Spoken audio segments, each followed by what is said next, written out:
All right, as you know, we are in the midst of a government shutdown, and boy, has the rhetoric become so polarizing. And I say it has become polarizing. Well, perhaps I should have, we all know that are living in a polarized political society currently. But the professional politicians are ramping it up, particularly on the left. What should they be doing to protect their branding? They being Democratic politicians and Republican politicians. Joining me at this time is academically trained research psychologist who happens to teach marketing and branding at Toro University. And he's a frequent guest with me. Here's Dr. John Tantillo. John, good to see you. Oh, always a pleasure. It's you make me so happy. Oh, It's well, good. We had a great pre-interview discussion, so I'm looking forward to getting involved, getting to talk about my favorite topic, politics. and I should mention you're a former Democrat who is now a Republican. Yes.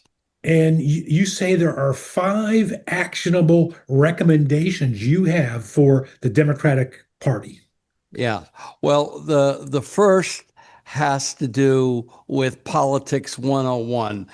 This group of youngins who are politicians, especially on the Democratic side, have lost knowledge of how to do politics. And one of the things that you don't do is attack if you want to get things done. Okay. So Politics 101, you don't do that, right? The second thing that you don't want to do is you don't want to go against Psychology 101, which is don't tell people what they don't want to hear. All right. No, how do you get somebody to love you or like you? You tell them what they want to hear. These are two basics. Don't attack. Okay.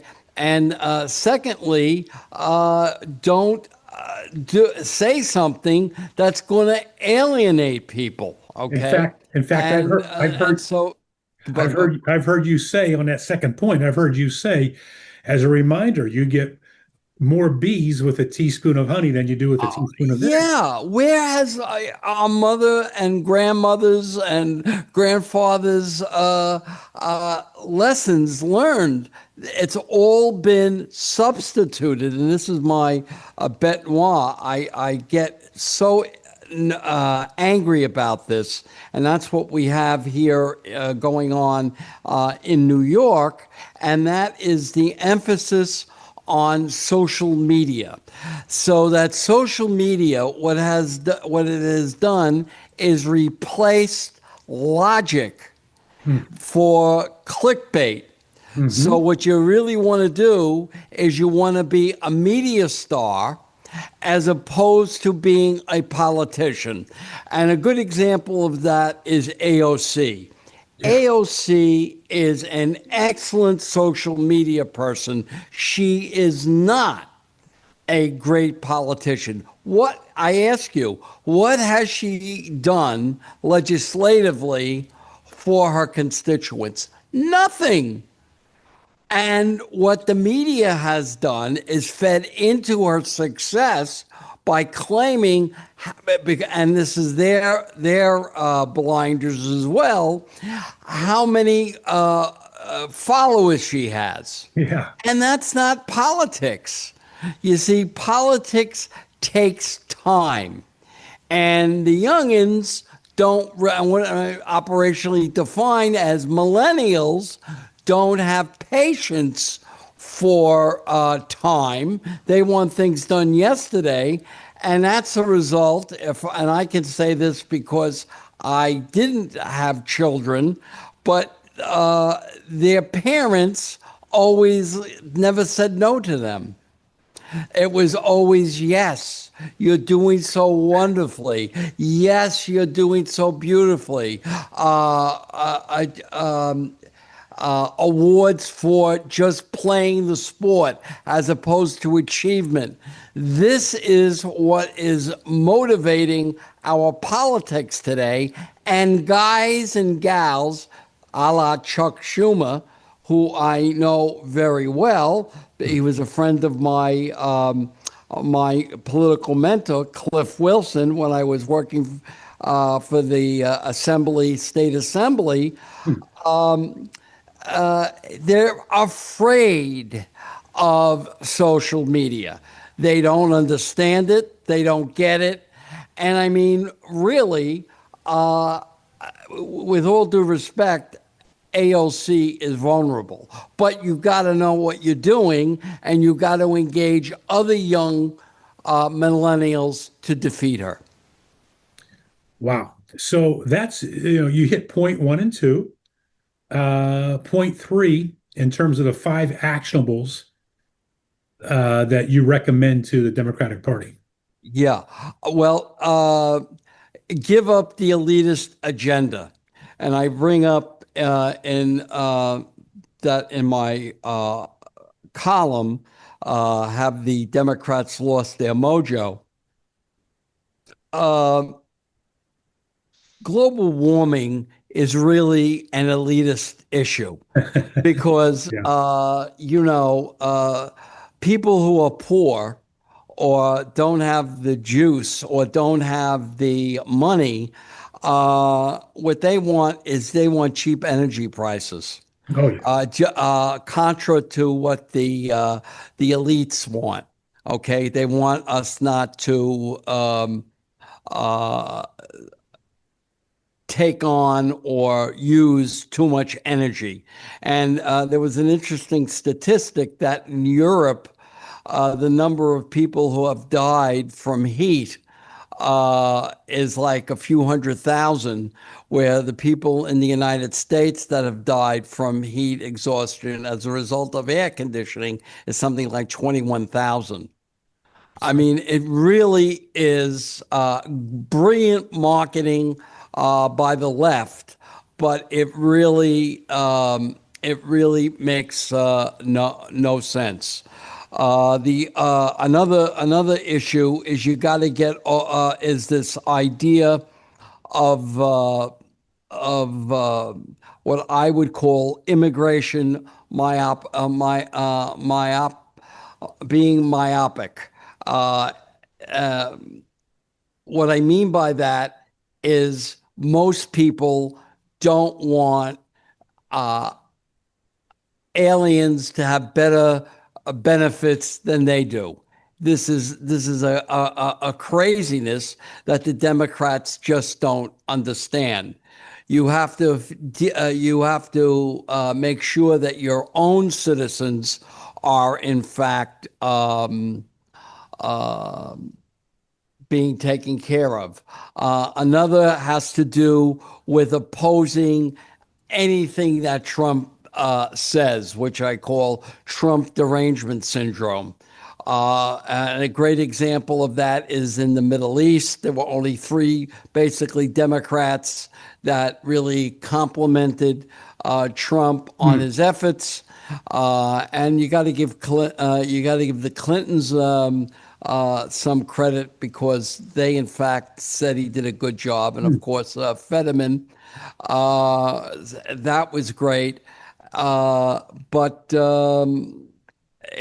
and of course now they're all going wild over Trump's grand ballroom that he wants to do. I mean, these are issues. You're on the wrong side of the issues. And the last point is this DEI, where if you ask people about DEI, still, if you ask people that are applying for jobs, even though they're soft on it, they still believe that getting a promotion should be based on one's ability.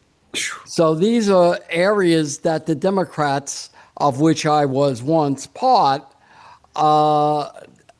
they don't get it. And if they don't understand that, they're going to lose. It's very interesting. I remember as a young man, a great political thinker and strategist said to me, "You know how you win elections?" I said, "No." He said, "Get the most votes."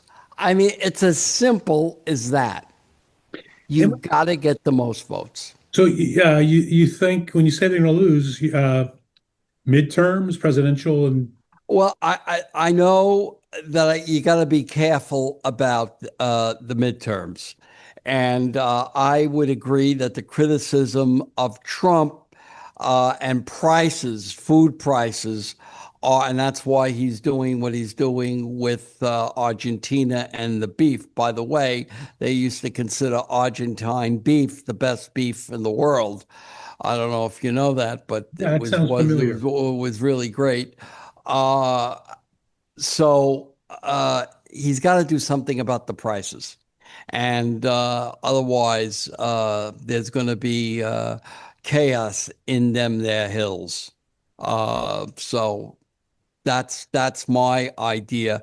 But as far if the prices come down, I would dare say that the Democrats keep shooting themselves in the foot. I think it's going to be, and then don't forget the gerrymandering. They're going to they may pick up close to 12 additional seats, the Republicans. So it's not that bad. It's better politically. I've been in politics all my life, or since my 30s. I know it's better to think that you're losing than being too high on the horse and thinking that you are winning.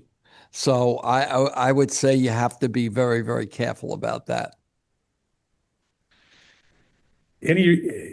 Any advice to Republicans? And you've just given two. One, you said, bring down the prices and don't be too high on your horse. Anything else for Republicans? I Advice? just reinforce the fact that we're here for you, which means the American people. And really to emphasize that the Democrats are the party of the elites Yeah. and the educated. And thank the dear Lord, I have a PhD because and even then I'm criticized for being ignorant. Right. Au contraire. I mean, the reason that I have an expression that I use, it's called keyers, and it's know-it-alls.